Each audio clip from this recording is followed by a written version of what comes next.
प्रिय साधकों, प्रिय मित्रों, प्रिय दर्शकों, सभी को जय गुरुवर, जय महाकाल, जय मां आदिशक्ति। सभी साधक प्रेमी, तंत्र प्रेमी ध्यान दें। आज मैं आप लोगों के समक्ष जो हमारे ग्रामीण क्षेत्रों में जो पितृपक्ष के दौरान जो पितरों को तृप्त करने के लिए कुछ क्रियाएं की जाती है, कुछ तंत्र प्रयोग किए जाते हैं, वह आप लोगों के समक्ष आज प्रस्तुत करने जा रहा हूं। अभी वीडियो नहीं आने का कारण कुछ यात्रा के अंतर्गत होने के कारण वीडियो नहीं डाल पा रहे थे, तो अब कल से जो है वीडियो डालना आरंभ होगा। पूर्ण विधि विधान के साथ कल से वीडियो बनाया जाएगा। आप लोग के समक्ष जनहित जन कल्याण हेतु जो भी ज्ञान है वह आप लोग के समक्ष पूर्ण विधि विधान के साथ प्रस्तुत किया जाएगा कल से।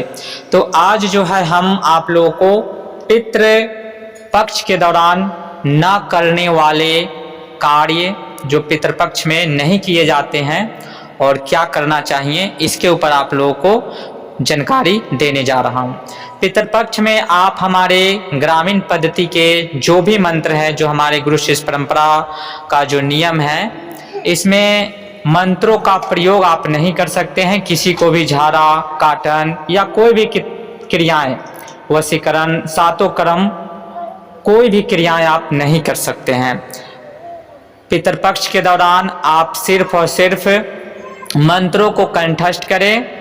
मंत्रों को जो भी हमारे चैनल में छत्तीसगढ़ी धनितर मंत्र में, छत्तीसगढ़ी टोनहा मंत्र में जो भी मंत्र दिए गए हैं, जिनका संपूर्ण विधि विधान है या जिनका विधि विधान नहीं है, वह भी आप अभी के समय में उन सारे मंत्रों को कंठस्थ याद कर सकते हैं और किसी भी मंत्र का प्रयोग ना करें। किसी भी प्रकार का काटन इत्यादि कोई भी कुछ भी हो वह आपको नहीं करना है। और पितृपक्ष में पितरों को तृप्त करने हेतु कुछ जानकारी दे रहे हैं जो हमारे ग्रामीण क्षेत्रों में इसका पालन किया जाता है और इससे जो पितर हैं वह तृप्त हो जाते हैं। वह पितर किसी भी वर्ग में हो या अकाल मृत्यु के दौरान उनकी मृत्यु हुई हो, एनीबॉडी किसी भी प्रकार से उनकी मृत्यु हुई हो और वो तृप्त ना हो, भटक रहे हो, तो उनको तृप्त करने के लिए जो हमारे ग्रामीण क्षेत्रों में जो प्रयोग हैं, क्रियाएं हैं, वो आप लोग को बता रहे हैं। आपके ऊपर पितृदोष हो, पितृदोष के लिए लोग लाखों करोड़ों रुपए खर्च करके बहुत इत्यादि क्रियाकलाप कराते हैं कि आपके ऊपर पितृदोष है, आपका A to Z कोई भी काम नहीं बन पा रहा है, तो वो इतना खर्च करने की कोई ज़रूरत नहीं है। ऐसे आने वाले समय में जो ग्रामीण मंत्र है वो अमावस्या को भी किया जाता है।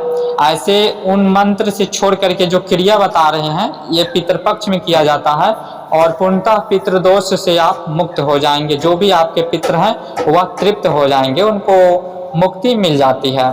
तो आपको करना क्या है, आप कल से आरंभ करें। जिस भी तिथि को आपके पितर गुजरे हैं या तिथि जानकारी हो या ना हो, आप किसी दिन ये क्रिया आप 15 दिन भी कर सकते हैं। ये क्रिया आप अपने इच्छा अनुसार जितना दिन चाहे उतना दिन कर सकते हैं।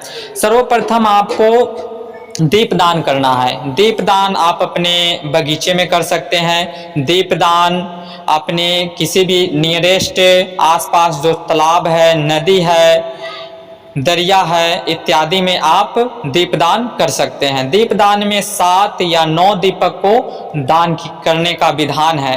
अपने पितृ के नाम में, अपने पितृ स्त्री जो पितृ हैं उनके नाम में, दादी इत्यादि जो हो, दादी परदादी या दादा परदादा जो पितृ हुए उनके नाम में, यानी कि पितृदेव के नाम में, पितृदेवी के नाम में आपको 9 या 7 दीपक दान करने हैं घर से बाहर।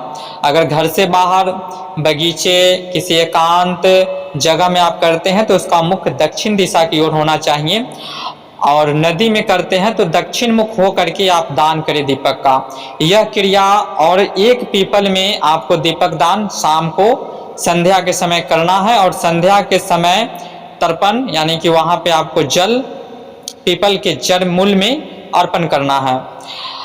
पितृ के नाम में, और पितृ के नाम से ही इन 15 दिनों के अंतर्गत मीठी खीर आप भोग दे उनके नाम में।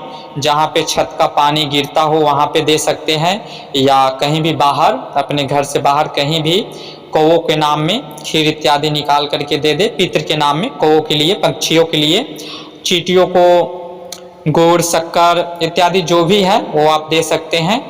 और जल मीन के लिए, मछलियों के लिए आटे का गोली बना करके, या जो भी सक्षम हो आप, वो जल में पितरों के नाम से अर्पण करें। तो इन सारी क्रियाओं को करने के दौरान पितृ जो हैं तृप्त हो जाते हैं, उन्हें मुक्ति मिल जाती है। पीपल में जरूर दीपदान करें और वहाँ पे कुछ उनके लिए भोग अर्पण करें और जल अर्पण करें। और यह क्रिया साथ ही साथ नदी तालाब में भी करें, और पंछियों के लिए भी समय समय पे। अगर आप इन दिनों ना कर सके तो कम से कम मुख्यतः सप्तमी, नवमी, एकादशी, त्रयोदशी, चतुर्दशी और अमावस्या, इन दिनों करना ना भूलें। ऐसे लगातार कर सकते हैं, ऐसे इन तिथियों को भी आप कर सकते हैं। तो इन क्रियाओं को करके पितृ को तृप्ति करें। कल से मिलते हैं जो गुप्त से गुप्त जानकारी है पूर्ण विधि विधान के साथ, कल से आप लोगों के समक्ष प्रस्तुत किया जाएगा जो दुर्लभ से दुर्लभ ज्ञान है। आज के लिए जानकारी इतना ही, फिर मिलते हैं कल। तब तक के लिए जय गुरुवर, जय महाकाल, जय मां आदिशक्ति।